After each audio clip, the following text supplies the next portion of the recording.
Welcome to mega 9 TV. Vijayawada కృష్ణలంకకు చెందిన గాదే సాయికృష్ణ తల్లి విజయలక్ష్మి సీఎం చంద్రబాబును సీఎం క్యాంపు కార్యాలయంలో కలిశారు.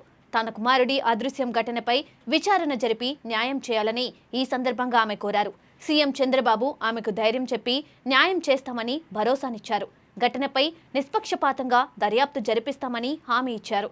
విజయలక్ష్మితో మాట్లాడి మొత్తం ఘటనపై వివరాలు తెలుసుకున్నారు. ముఖ్యమంత్రి హామీ ఇవ్వడంపై విజయలక్ష్మి సంతృప్తి వ్యక్తం చేశారు.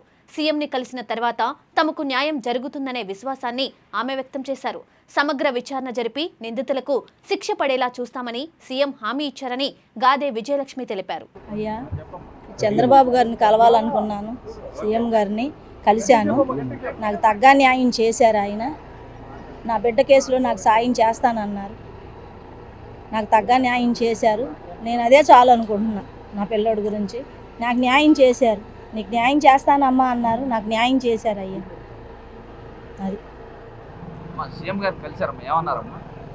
మా బాబు కేసులో నాకు సాయం చేస్తానన్నారు. నీకు ఏ సాయం కావాలన్నా నేను చేస్తానమ్మా, నా దగ్గరికి రా నువ్వు అని చెప్పి నాకు భరోసా ఇచ్చారు. అయ్యా, నాకు అది చాలు. నేను ఇందాక 2 రోజుల నుంచి నేను కలవాలనుకుంటున్నా.